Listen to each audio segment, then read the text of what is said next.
Hello guys, вот уже почти год прошел с тех пор, как я выложил видос о том, как поиграть в Bloodborne на ПК. Многое изменилось с тех пор, в том числе и эмулятор. Скаканули работяги с 4 версии аж до 12. Я могу это понять, проблемы появились у людей разные, игра не запускается, эмулятор не работает, волосы выпадают, член не встает. Многие просили в комментариях сделать обновленное видео о том, как все настроить и запустить, потому что предыдущий гайд якобы устарел. Да вы охуели, блядь. На самом деле тот видос еще актуален, просто в нынешних реалиях он уже неполноценен. В этом есть частица правды, потому что эмулятор SHAD PS4 по неизвестным мне причинам теперь больше не распаковывает файлы PKG. Но вы, дети мои, не волнуйтесь, ничего страшного, я здесь, чтобы вам помочь. Я вообще люблю помогать людям, например, вчера я побил бездомного, чтобы он спал в больнице. Ну разве я не филантроп? Ладно, давайте для начала покажу вам характеристики своего ПК, чтобы вы поняли, на каком аппарате все это дело будет запускаться. Да, конь мощный, я и сам знаю, но не волнуйтесь, игра работает и на более слабых системах, если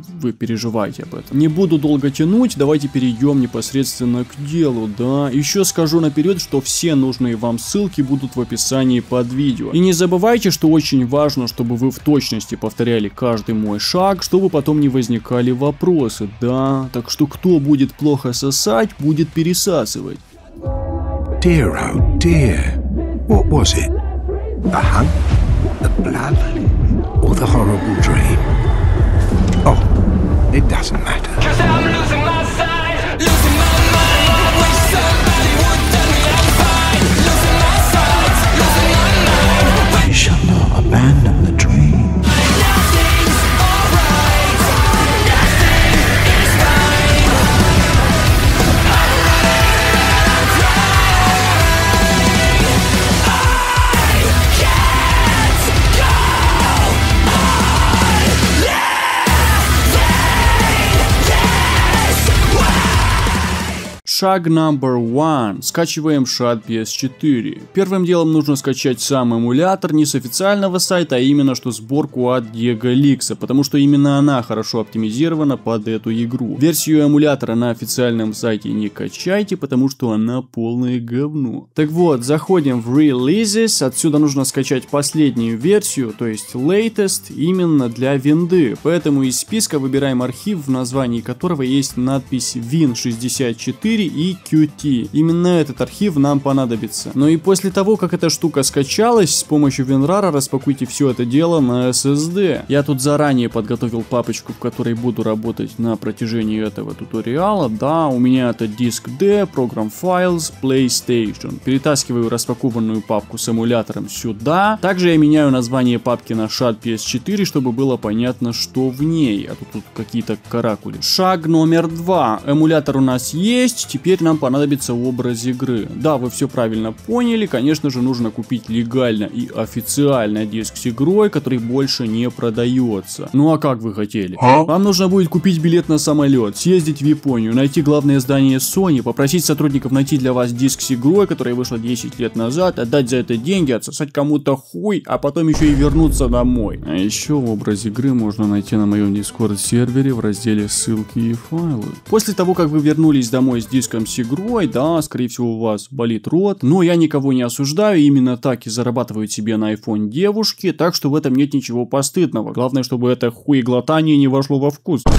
Ну, допустим, вы успешно нашли образ Bloodborne. Скорее всего, там будут два таких файла в формате PKG. Самый жирный файл — это сама игра, а тот, что поменьше, это патч с версии 1.09. Папку с этими файлами я также перетаскиваю в мое рабочее пространство. Тут у меня первая папка с эмулятором, а рядом вторая с образом игры. Шаг номер 3. Распаковка образа игры. Помните, в начале видео я сказал, что в новых версиях эмулятора теперь нельзя распаковать образ с игрой. Так вот, решить эту проблему очень просто. Нужно скачать старую версию эмулятора и через него распаковать PKG файл. Благо, не нужно все это дело искать в интернете, потому что в самом эмуляторе есть такая кнопка Version. Здесь можно получить доступ к старым версиям эмулятора, начиная с 5. Но перед тем, как запустить эмулятор, обязательно зайдите в свойства и во вкладке совместимость поставьте вот эту галочку, чтобы программа на постоянке запускалась от имени администратора. Это очень важный пункт, потому что бывают случаи, когда эмулятор вообще не запускается, если у вас тут нет вот этой галочки. Теперь открываем эмулятор, да, и в появившемся окне указываем путь к директории с игрой. У меня это будет моя рабочая папка, диск D, Program Files, PlayStation. В директории для DLC указываем то же самое, только директорию для системных модулей мы не трогаем. После того, как вы выбрали директорию для игры, открывается главное окно эмулятора. Тут мы нажимаем Version, и перед тем, как что-то делать, нужно здесь выбрать путь, куда будет скачиваться старая версия эмулятора. У меня это то же самое место, где я установил этот эмулятор, а именно папка PlayStation. Здесь оно и будет скачиваться. Нам нужна 7-я версия эмулятора, в нее можно нормально распаковать образ игры, ее я и выбираю, дожидаюсь конца загрузки, после чего закрываю программу. Как вы уже могли догадаться, старая версия эмулятора теперь лежит там, где у меня остальные папки, с которыми я и буду взаимодействовать большую часть времени в этом видео. Как же это интеллигентно прозвучало, но, как говорится, цивилизация и цивилизованность совершенно разные вещи. Так вот, дальше я меняю название этой папки на инсталлятор PKG, чтобы не запутаться во всех этих папках. Как и в случае с новой версией эмулятора, нужно зайти в свойства и поставить здесь галочку, чтобы программа всегда запускалась от имени администратора. После чего запускаем сам эмулятор, да, тут я указываю ту же самую директорию, что я выбрал для игр в предыдущем эмуляторе, и нажимаю ОК. Открывается окно эмулятора, в которое просто перекинуть образ игры, к сожалению, не получится. Нужно нажать в левом верхнем углу «Файл», Install Packages и найти образ Bloodborne, именно тот файл, что весит почти 30 гигов. Сразу после этого должна начаться загрузка, по окончанию которой в эмуляторе появится игра. Но не спешите ее запускать, потому что наша работа еще не закончена. Осталось уничтожить мир.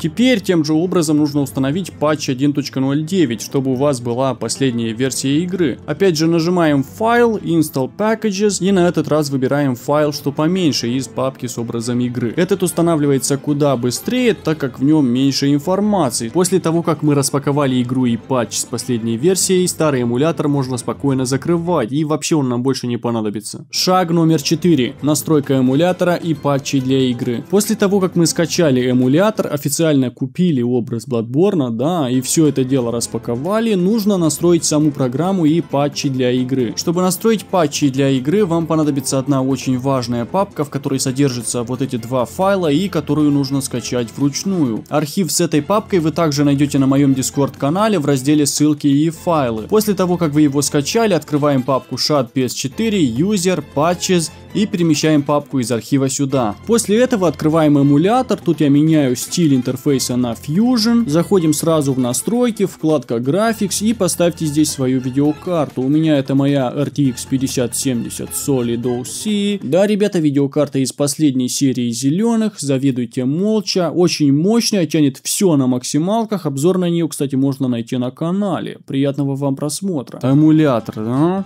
В Display Mode ставим Full Screen, значит. Тут я отключаю вертикальную синхронизацию, потому что у меня монитор поддерживает G-Sync. В V-Blank Frequency я ставлю 100 Гц. Эта функция увеличивает плавность игры, но жрет ресурсы ПК. Так что если у вас слабый проц или видеокарта, лучше оставьте 60. Рекомендую больше 100 Гц не ставить, потому что это просто увеличит скорость игры. Разрешение меняем на Full HD, конечно же, если у вас ПК потянет. FSR я вырубаю, потому что мне это нафиг не нужно. Во вкладке Input здесь я ставлю 1 секунду, чтобы курсор автоматом исчезал во время игры. Во вкладке Log нужно отключить логинг, чтобы уменьшить нагрузку на систему. Во вкладке Experimental есть такая функция, как Memory Allocation или выделение памяти. Здесь нужно поставить 0, после чего нажимаем Save. Под предыдущим роликом многие спрашивали, как же играть с клавомышью в игре. Так вот, возрадуйтесь, дети мои, потому что в эмуляторе теперь есть отдельная функция для этого. Ничего я тут, конечно же, настраивать не буду, сами разберетесь, вы же не тупые, да? Надеюсь. Если что, в игре можно нажать F7 и включается управление мышью. И вообще, не будьте бомжами и купите себе уже нормальный геймпад от Xbox. Вот как вы собрались поиграть в эксклюзив от Sony, если у вас нет геймпада? Они там лет 10 тестировали эту игру для нас, чтобы мы смогли в нее нормально поиграть на ПК, а у вас нет геймпада. Ну что это за ересь? Немедленно покупайте. Ну и на этом с настройками эмулятора мы заканчиваем. Теперь давайте перейдем к настройке патчей для игры. Нажимаем на нее правой кнопкой кнопкой мышки и открываем Cheats and Patches. Открываем вкладку Patches, и в репозитории должна стоять сборка патчей от Diego Lix, которую мы уже установили. Здесь я сразу вырубаю все галочки и ставлю только следующие: скипнуть интро в начале игры, отключить хроматическую аберрацию и размытие в движении, также вырубаем сетевые запросы. Тут я еще отключаю вертикальную синхронизацию, потому что у меня в настройках NVIDIA включен G-Sync. Здесь также есть один очень важный аспект, на который стоит обратить внимание, да, если вы хотите играть в 60 FPS, нужно включить вот эти 4 патча, но не все сразу. Первый и самый лучший патч позволяет играть в 60 кадров, в нем хорошо оптимизирована физика тканей и плавность игры просто на высоте, но предназначен он для тех, у кого более-менее хороший ПК. Второй помогает с некоторыми проблемными кат-сценами, которые зависают. Также при использовании этого патча нужно включить вертикальную синхронизацию. Четвертый также позволяет играть в 60 FPS, и работает он в паре с третьим, который делает картинку более плавной. Вы спросите, что за бред? Нифига не понимаю, объясни. Спокойно, я уже в процессе. Разберем несколько ситуаций, чтобы вам было понятнее, как работать с этими патчами. Ситуация номер 1. У вас нормальный ПК, и вы уверены, что он потянет игру в стабильные 60 FPS. Включайте только первый патч и играйте в свое удовольствие. Если зависают кат-сцены на боссах, просто включайте патч номер 2, также убирайте вот эту галочку и включайте вертикалку в настройках эмулятора. Ситуация номер 2. У вас комп, скорее всего, почти полное говно, но вы все равно хотите играть в 60 FPS. Вы включаете последние 2 патча и спокойно проходите игру. Если случится так, что зависнет какая-нибудь кат-сцена, убираем галочку номер 3 и включаем галочку номер 2. Также врубаем вертикалку в патчах и в настройках эмулятора. Проблемы с кат-сценами на данный момент возникают при сражении с 4 боссами. Да, первый это Викарий Амелия, второй это Праздный Паук Ром, третий это Людвиг Священный Клинок, ну и четвертый козел, который любит играть в пол, это Лава по имени Лоуренс. Вот как это делаю я. Обычно я играю только с первым патчем, так как с ним картинка очень плавная и глазам приятно. Если я знаю, что вот-вот начнется сражение с одним из вышеперечисленных боссов, я просто врубаю патч для кат-сцен, включаю вертикалку в патчах и в настройках эмулятора, захожу в игру, убиваю бомжа, потом ставлю все как было. Выключаю патч для кат-сцен и вырубаю вертикалку. Да, я знаю, может это звучит геморно, но работаем с тем, что имеем. Но если что, на крайняк, если вы Sony Boy, у которых по умолчанию просто с рождения глаз запрограммирован на лимит в 30 FPS, здесь есть патчи для таких. Если вы можете так играть, хорошо, поздравляю, потому что меня от такого геймплея тошнит. Я уж лучше выйду пару раз из игры и сделаю весь вышеописанный процесс, чем буду играть в 30 кадров. Также, если у вас ну прям очень слабый ПК, рекомендую включить Resolution Patch на 720p. Остальное в патчах мы не трогаем. Нажимаем Save и закрываем эмулятор. Шаг номер 5.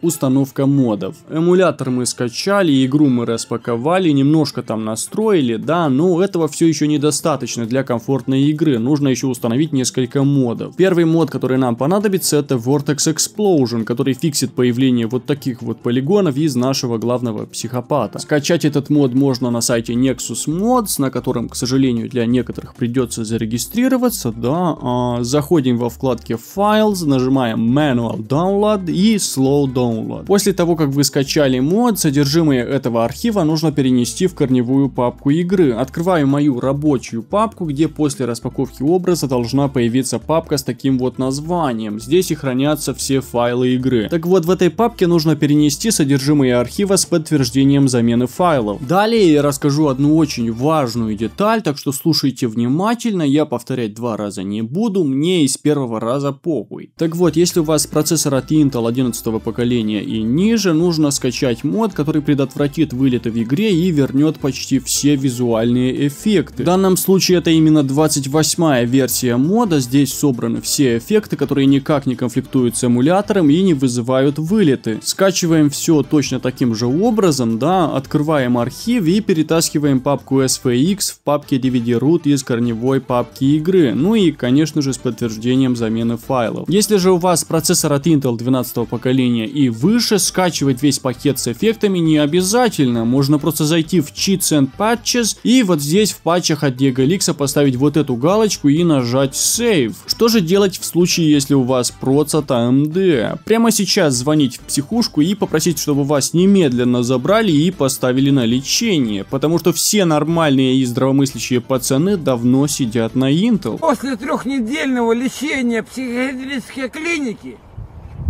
я стал велосипедистом. Ладно, шутка, да, я сам по себе шутник от бога, так уж и быть, пожалею вас на этот раз. Если ты AMD-шник и у тебя вылетает игра, нужно установить вот этот пак с визуальными эффектами, который, надеюсь, вам поможет. Удачи! Далее я расскажу о двух дополнительных модах, которые помогут вам в зависимости от вашей ситуации и предпочтений. Если у вас мало оперативной памяти, и когда я говорю мало, я имею в виду 12 гигабайт и меньше, рекомендую вам скачать вот этот мод, который уменьшит нагрузку на память. В зависимости от выбранного пакета он немножко ухудшит физику одежды в игре, но зато увеличит производительность. Надеюсь, вам поможет. Еще есть один дополнительный мод, который я рекомендую вам скачать, если вы играете на геймпаде от Xbox. Он заменяет интерфейс кнопок в игре, чтобы не отображались кнопки от DualShock. Вместо стандартных теперь будут отображаться кнопки от Xbox-овского пада. Интерфейс кнопок, кстати, был взят из третьего Dark Souls. Если вам это нужно, качайте мод и из архива переместите папку меню в DVD root, опять же с подтверждением замены. Ну вот и все, дорогие коллеги, после всех этих несложных манипуляций с файлами и папками игру можно запускать и проходить. Я на ПК уже 2 раза ее прошел, причем до конца, и никаких критических проблем у меня не возникло, все работает отлично. Уверен, что в будущем вообще никакие моды не понадобятся, потому что эмулятор совершенствуется. Не знаю, если вы следите за новостями, но уже и в третий God of War можно поиграть на ПК. Правда, эмуляция еще сырая и требует доработки. Также, если у вас проблемы с эмулятором, он часто вылетает или появились какие-нибудь другие аспекты в этом роде, очень важно, чтобы вы скачали и обновили Microsoft Visual C++.